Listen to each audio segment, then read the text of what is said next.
Hello out there, YouTube. What's going on, guys?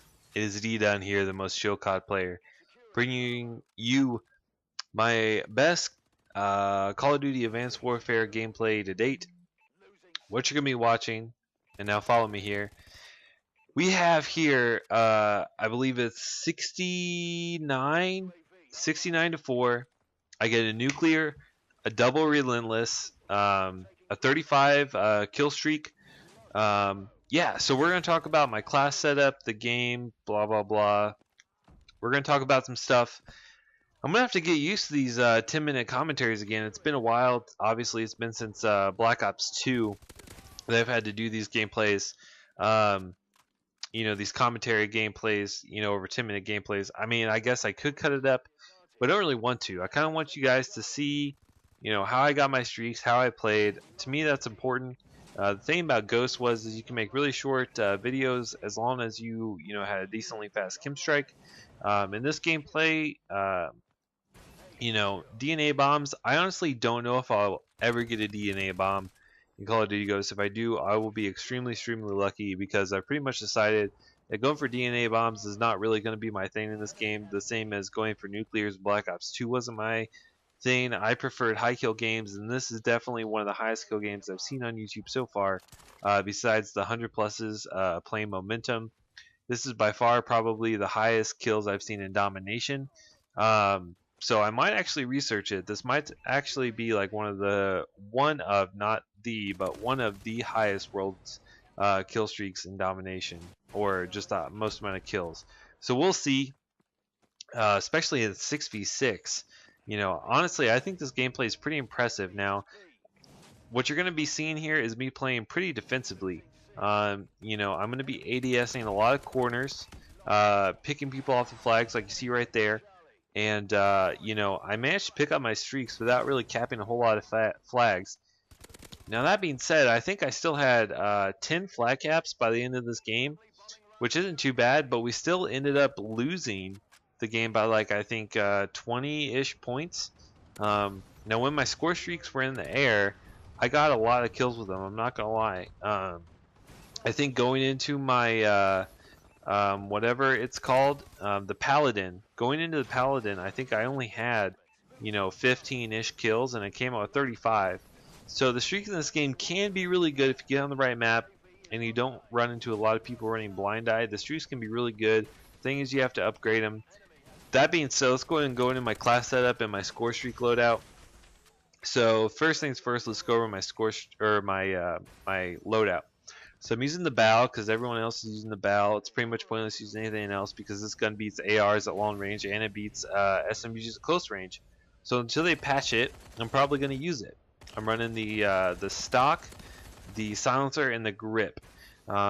Which is kind of difficult because in this game, like I mentioned in my last commentary, there's no steady aim pro or dexterity in this game, so you have to be really careful about sprinting around corners, getting caught off guard with your proverbial pants down.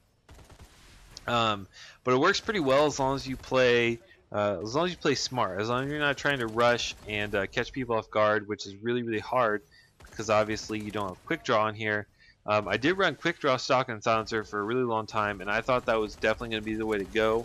But the guns in this game actually have a decent amount of recoil, and since most of the gunfights you come into contact with are going to be longer range, like medium to long range gunfights, which is why the SMGs are so piss poor in this game.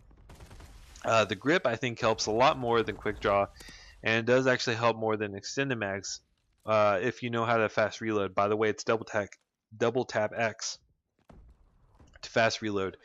But anyway, and then I'm using whatever the ghost perk is in this game. I think it's called no, it's not off the grid. That was ghost. I don't remember the name of the perk. I'm sorry. But at the start of the game you could do fine without it, but now people have learned that the UAV is pretty much all they can earn. So for the most part, they just run UAVs, and for the most part they also do it with support. So you're going to encounter a lot of UAVs throughout the game, so I put on that perk. Then I have peripherals, which increases my minimap awareness, which is really it's pretty important. Right here I get super lucky that the round ended because I probably would have died there, and I've already picked up my nuclear. Um, it's really important because when people are jumping and dashing, if they're not wearing blast suppressor, you can pick them up from a really long ways away, and it gets you prepared and ready for that gunfight, which is really, really important. And then I'm running scavenger and toughness. Toughness, I think, is a must-use perk in this game. As much as they, promoted it as not a, as balanced and not must-use. If you're in a close range gunfight, you really don't need it. I honestly believe that. But the way the maps and the game play out, you're really running, like I said, into a lot of medium to long range gunfights. So you pretty much need toughness all the time. Your gun runs out of ammo really quickly, especially if you fast reload. So scavenger is a must. So I don't run blast pressure. And basically what I do is I just kind of treat this like any other Call of Duty. I play the strengths of myself, which is my map awareness. I do have a decent amount of gun skill, but for the most part, the way I'm able to pick up kills is understanding spawns and understanding map awareness. That's how I really do well in this game. I don't have the best gun skill, and I know that. And then I pick up opportunistic flags like this one, where my teammates are around me, and I know that I can cap the flag comfortably. Now there you already see I picked up the 35 kill streak, and then immediately after this I go on another 20 something-ish gun streak. So I almost had double nuclear this game, which is which would have definitely been, I think, one of the first on YouTube. So unfortunately, I didn't get it, but what are you gonna do? And then my kill streaks. Now here's the thing: the kill streaks, they are ass unless you upgrade them. I'm running the stealth bomber with an extra bomber. I'm running the warbird with the AI control. I don't remember what it's called. I think it's called aggressor. It's only like 50 extra points, and your warbird will pick up a lot of extra kills that way, as opposed to doing it manually. And extended time. That's also really important because it doesn't last very long at all.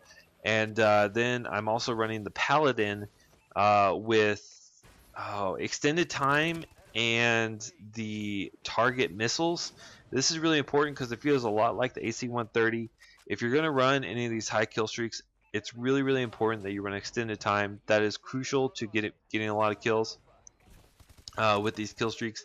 And in addition to that, having the target missiles will help you pick up a lot more kills because you have a weapon to switch to, as opposed to running just like, say, like sleight of hand, where the gun reloads faster and you can only use your machine gun.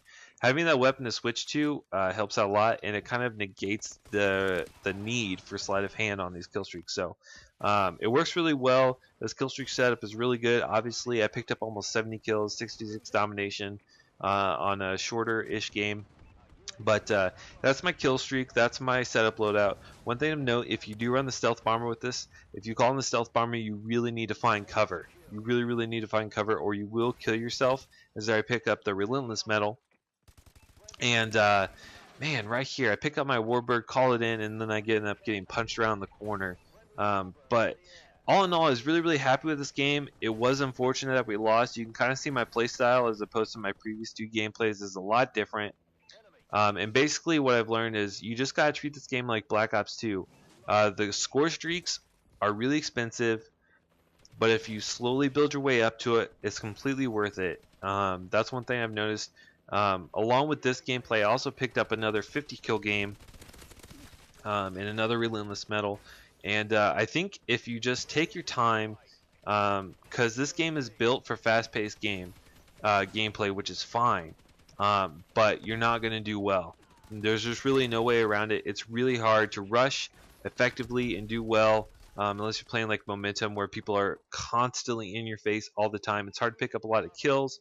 It's definitely hard to pick up on kill streaks. So basically what I've done is I've kind of played it a little bit more conservative.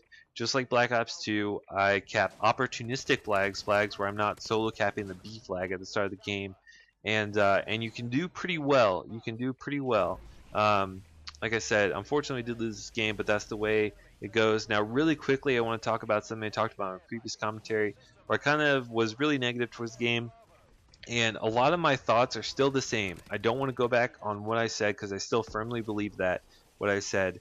But one thing of note is I talked about skill-based matchmaking. I talked to my friend Ethan, a Lubed Wonder, and I asked him what he thought, and he actually disagreed with me. He said that Call of Duty's been out for long enough now that you're just going to run into a lot more people who have a decent amount of skill as opposed to complete noobs who have never played the game. And I agree with him. I think he made a better point than I did.